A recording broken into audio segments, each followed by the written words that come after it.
Olá, amante do terror. Já falamos de um dos grandes antigos aqui no canal, e este foi o Cthulhu. Agora vamos dar vez ao Hastur, o impronunciável, ou como gostam de chamar, o Rei de Amarelo. Ao contrário do que se pensa, Hastur não está na Terra. Ele está aprisionado por forças cósmicas no coração de uma estrela negra no sistema de Aldebaran, na constelação de Touro. Na Terra, ele já foi venerado por diversos cultos em diversos cantos do mundo, tendo diversos nomes atrelados a ele. De todos os cultos, os do Hastur talvez sejam os mais próximos de serem organizados como uma religião.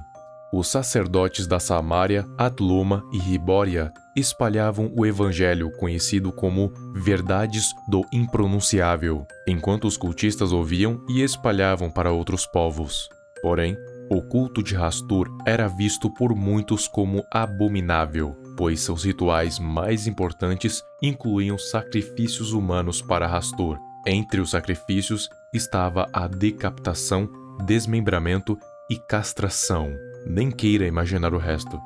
Nos templos de Hastur, a sua maioria tem configurações semelhantes à constelação de Touro, com vários monolitos em formas de V, com entalhes de runas ligadas aos princípios cósmicos. Eles são reunidos em forma de arco, e quando a estrela de Aldebaran está no céu, eles fazem uma enorme fogueira, onde queimam incenso, porque ao que parece, a fumaça, fogo e luz fazem um papel importante para o ritual, e o uso de poeiras alquímicas fazem com que a fumaça, o fogo e a luz tenham uma coloração amarela, vital para a simbologia de Hastur, assim como a música.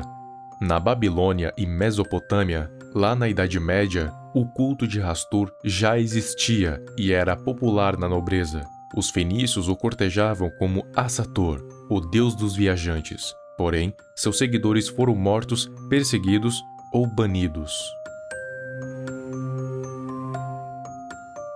Olhando de uma visão geral, o culto de Hastur perde força para os cultos de Cthulhu, Nyarlathotep e Shub-Niggurath. Só que, em adição, não são apenas humanos que cortejam Hastur. Espécies não humanas como o povo de Cunian e uma raça alienígena conhecida como Byakhee também o adoram, sendo sua influência interplanetária.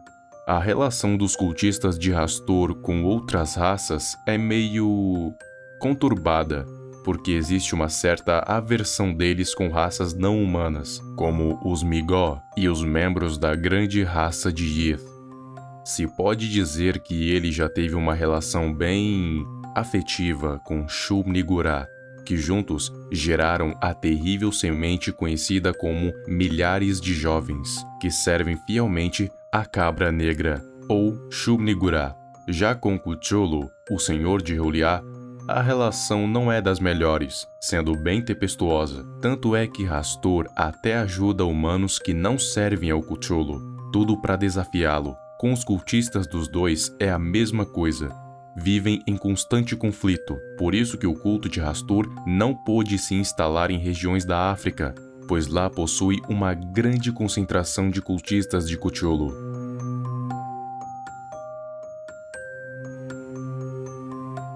Mas por que Hastur tem o nome de O Impronunciável? Dizem que jamais ninguém deve pronunciar o nome de Hastur, pois isso traria a fúria do mesmo por estarem proferindo seu nome, e muitos já morreram pelo próprio Hastur, ou então atraíram desgraça a todos e a si mesmo. Só que não é bem assim. Os cultistas têm a crença de que pronunciar o nome de Hastur é proibido. E por isso, se eles vissem ou soubessem de qualquer um que ousou pronunciá-lo, sabe o que eles faziam e fazem?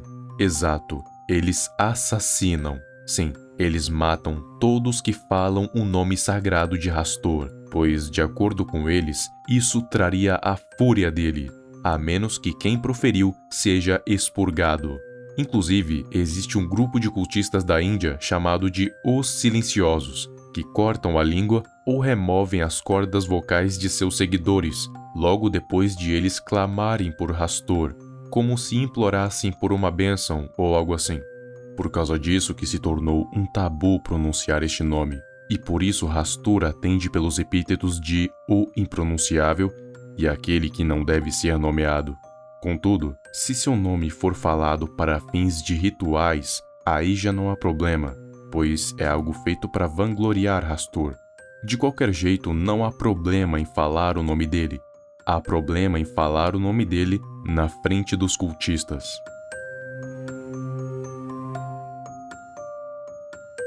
Hastur é uma das entidades mais misteriosas que residem no universo de Lovecraft, já que não sabemos qual é a sua verdadeira forma, apesar de várias interpretações. Dizem que ele é uma massa carnuda cheia de apêndices. Outras dizem que ele é uma figura humanoide com um manto amarelo, mas nada confirmado, já que os grandes antigos têm a capacidade de mudar de forma. Quanto à origem dele, a situação tende a piorar, já que não sabemos a origem da maioria dos grandes antigos. Algumas fontes dizem que ele é filho de Yog-Sothoth e meio-irmão de Cthulhu. Já outras dizem que ele foi gerado por um movimento periódico de Azathoth, porque Azathoth de vez em quando se move no centro do universo, e esses pequenos movimentos que ele faz podem gerar ou destruir centenas de milhares de coisas, ou então gerar ou destruir divindades, e uma delas seria Hastur. Já outras dizem que ele não tem forma, e sim que seria uma força entrópica do universo, uma contraparte da ordem que se alastra desde o subatômico até o cósmico, uma força contrária à criação, destruindo a matéria de dentro para fora de forma bem sutil, igual a um câncer. Mas nenhuma das origens foi realmente confirmada, então não temos certeza de absolutamente nada.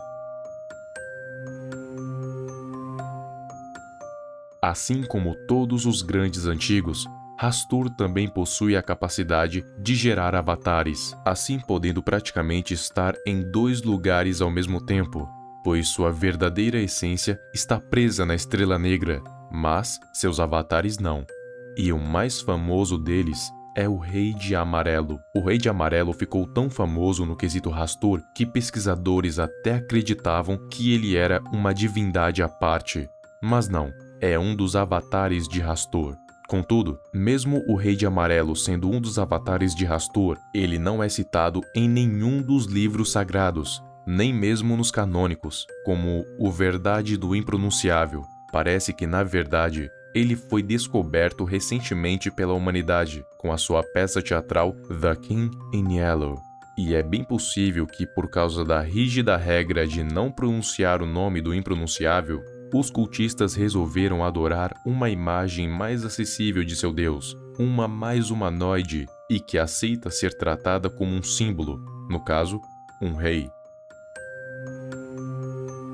Seus templos possuem um majestoso trono sobre algo que demonstra destaque, digno de um rei, no qual a entidade irá se manifestar, mas só se manifestará na nossa realidade se os cultistas realizarem o ritual específico para tornar o templo consagrado.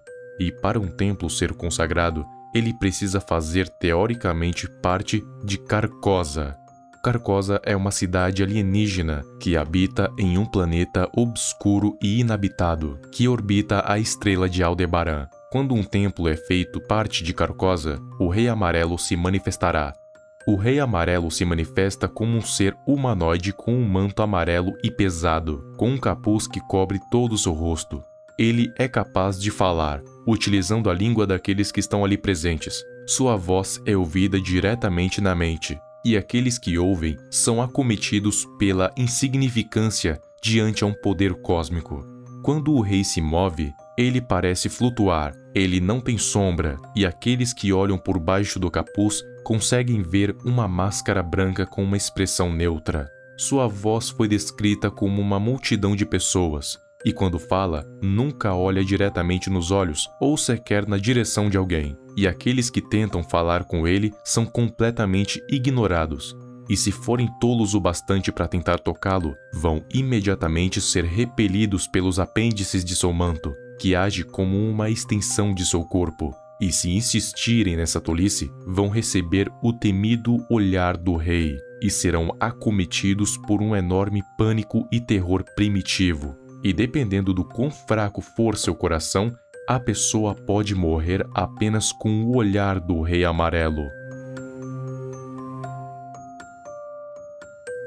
Quando invocado, o Rei Amarelo irá permanecer sentado em seu trono, enquanto os cultistas dançam e fazem sacrifícios ao seu redor. Ele se mostra indiferente quanto a qualquer coisa que aconteça.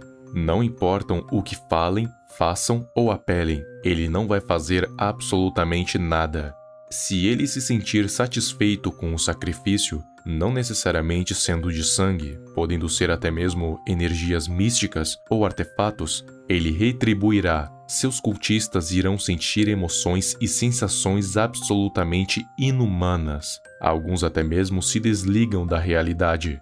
Porém, se o Rei Amarelo se demonstrar insatisfeito, ele vai se demonstrar também impiedoso e fará algo conhecido como a Dança do Rei Amarelo, no qual ele deixa seus cultistas, agora suas vítimas, em transe hipnótico, causado pelos seus movimentos rítmicos, e então o tecido de seu manto ganhará vontade própria, e então se estenderá em tentáculos com pontas afiadas, que partirão para rasgar a carne de suas vítimas. É uma morte lenta e dolorosa. Tudo isso com apenas o avatar de Hastur. Imagine só a extensão dos poderes daquele que está preso em Aldebaran, aquele que é a própria entropia, aquele que tem a força para devastar toda a realidade e trazer o colapso para o universo. Hastur, o impronunciável.